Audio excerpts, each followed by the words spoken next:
Sejarah Hari Buruh Internasional, tanggal 1 Mei disebut juga May Day, ternyata bermula dari aksi yang dilakukan oleh para buruh di Chicago AS pada abad ke-19, yang menuntut dipangkasnya jam kerja menjadi lebih pendek. Ketika itu kaum buruh meminta jam kerja dipersingkat menjadi 8 jam sehari. Sebelumnya jam kerja yang ditetapkan adalah 16 jam dalam sehari.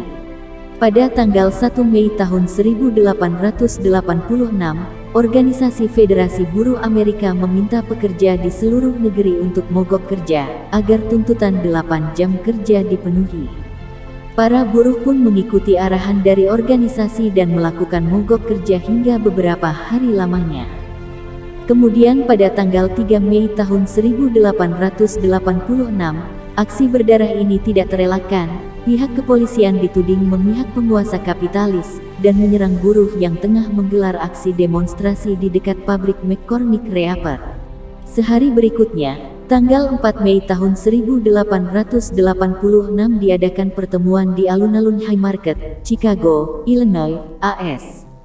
Bukan membaik, kondisi saat itu menjadi semakin menegangkan dan kembali terjadi kerusuhan berdarah. Polisi kembali ikut turun tangan dan memicu bentrokan yang mengakibatkan tewasnya petugas dan warga sipil. Sebuah bom bahkan meledak di antara barisan polisi di tengah huru-hara, tetapi sejarawan mengatakan tidak jelas apakah bom itu ditujukan untuk polisi atau kerumunan warga sipil. Bom itu pun dikaitkan sebagai sebuah konspirasi pembunuhan. 8 orang ditetapkan sebagai tersangka, meskipun tidak ada bukti keterkaitan mereka dengan bom yang diledakkan. Tak hanya dijadikan tersangka, bahkan 4 dari 8 tersangka itu dijatuhi hukuman gantung, meski banyak protes datang dari berbagai negara. Sebelum dieksekusi mati, salah satu terpidana bernama August Spies menyampaikan pesan yang cukup menohok, akan ada saatnya keheningan kita akan lebih kuat daripada riuhnya suara yang Anda bungkam hari ini, kata dia. Kejadian itu lantas dikenal sebagai Haymarket Affair.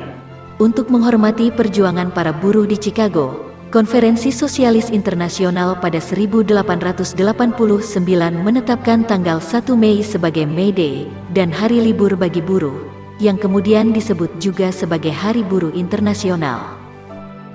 Pada masa Orde Baru, Hari Buruh tidak lagi diperingati di Indonesia. Selain itu, Hari Buruh tidak lagi merupakan hari libur untuk memperingati peranan buruh dalam masyarakat ekonomi.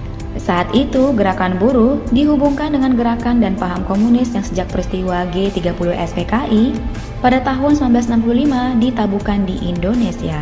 Pada masa pemerintahan Presiden Soeharto, aksi peringatan Hari Buruh dikategorikan sebagai aktivitas subversif.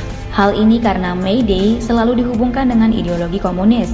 Konotasi ini tidak pas karena mayoritas negara-negara di dunia yang sebagian besar menganut ideologi non-komunis, bahkan juga yang menganut prinsip anti-komunis, malah menetapkan tanggal ini sebagai Labor Day dan menjadikannya sebagai hari libur nasional. Setelah masa Orde Baru berakhir, setiap tanggal 1 Mei kembali dirayakan sebagai Hari Buruh di Indonesia dengan demonstrasi di berbagai kota.